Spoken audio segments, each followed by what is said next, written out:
Oke. Itu udah mulai itu. Nah, ceritain di sini di rumah ini dikit-dikit tuh. Ini gue kalau gue kira apaan anjing. Ini kalau gue ceritain di sini nggak apa-apa, di depannya pisan ya. Ngeri ya. Jalannya di jalan. Kalau gue ngeri aja. Jalan aja dulu, jalan.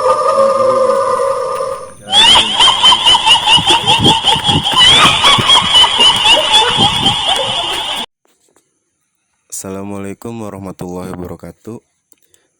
Ya, gue di sini bakal ngasih kalian para orang-orang yang haus akan horor nih, cerita-cerita horor mistis gitu kan. Aduh, serem banget gue cerita nih di luar ya, di ruangan terbuka sih sebenarnya. Di sini gue mau nyeritain satu kisah, satu cerita di satu wilayah yang gue nanya ke orang situ langsung lah gitu kan.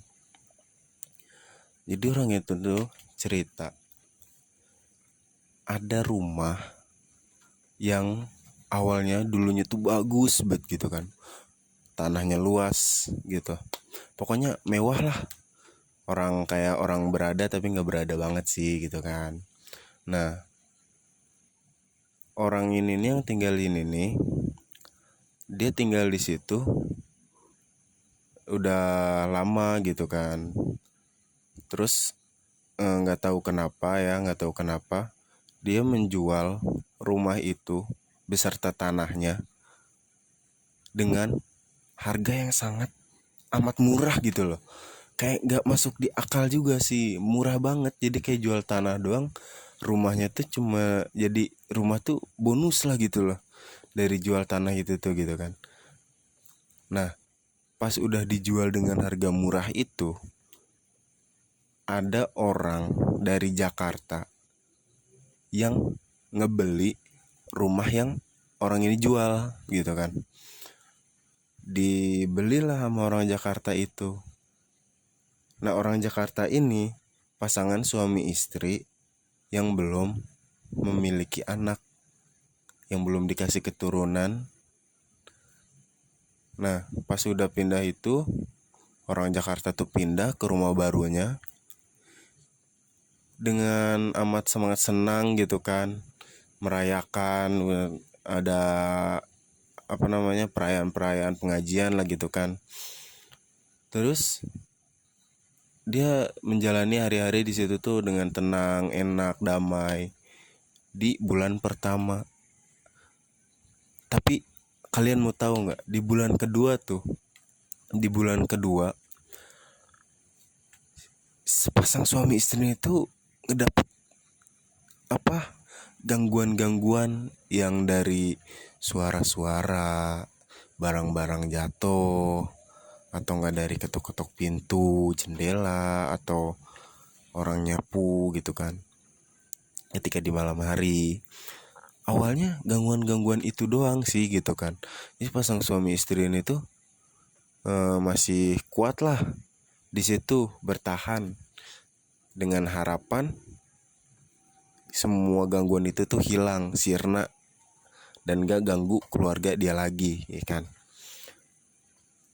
Lalu ekspektasi mereka itu nggak sesuai gitu loh sama kenyataannya gitu loh. Hari demi hari tuh semakin lama semakin menjadi gangguannya itu tuh.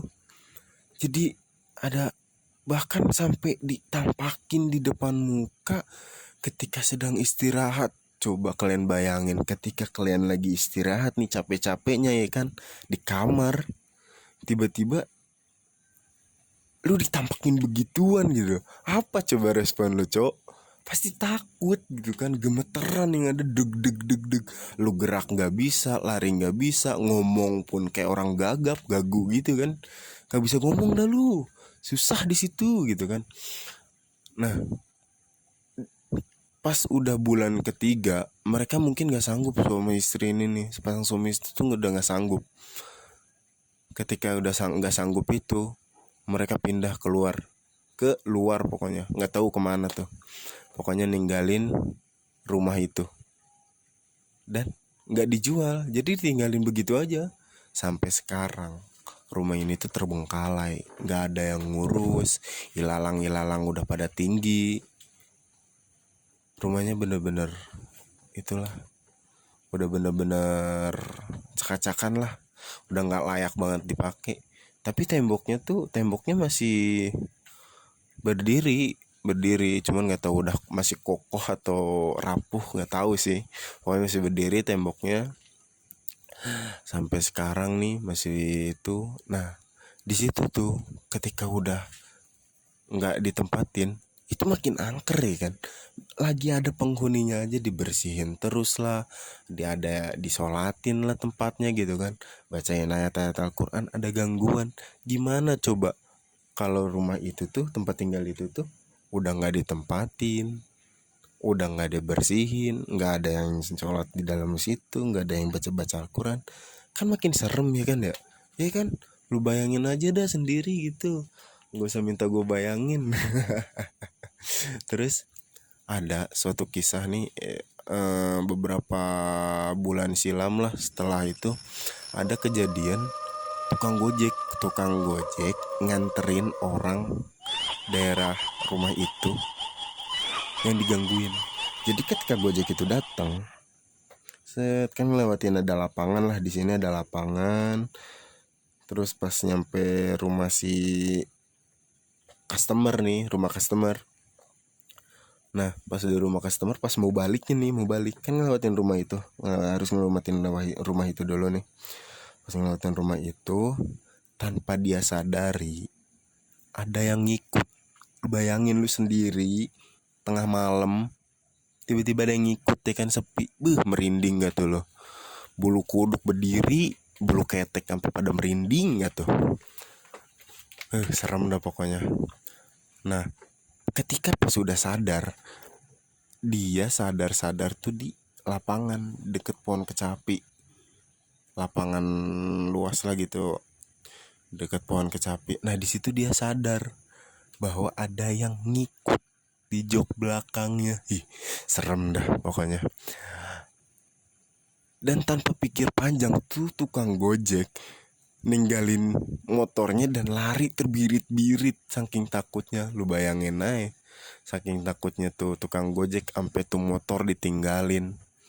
Pagi-pagi baru datang lagi nyariin motornya. Untungnya tuh motor masih ada ya kan.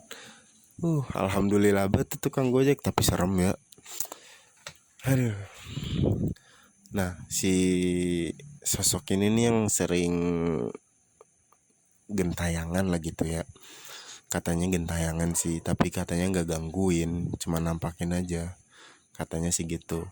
Itu tuh disebutnya ituan apa, dengan nama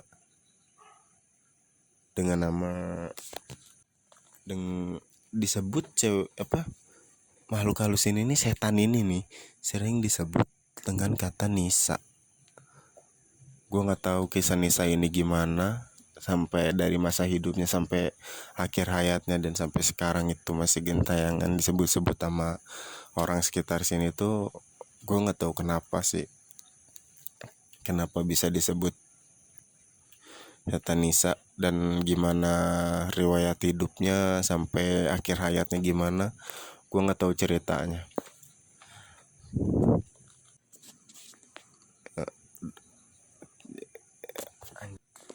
Ya mungkin begitu doang dari gue yang bisa gue sampein ke kalian semua, para pecinta horor, orang yang haus akan cerita-cerita horor.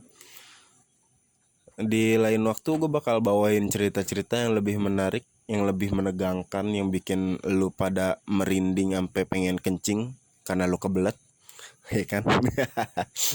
Buat lu pada, terima kasih yang udah nonton, yang udah dengerin cerita gue. Jangan lupa buat dukung gua, dukung channel gua biar gua makin berkembang, makin semangat membuat konten, dan gua juga bisa termotivasi dengan komentar-komentar kalian. Tolong beri gua masukan, karena gua di sini juga butuh belajar ya kan, namanya manusia harus selalu belajar dan belajar akan kesalahannya meskipun itu sedikit. ya mohon bantuannya. Mungkin dari gue segitu aja. Oke, bye bye, sampai bertemu di channel berikutnya. Bye.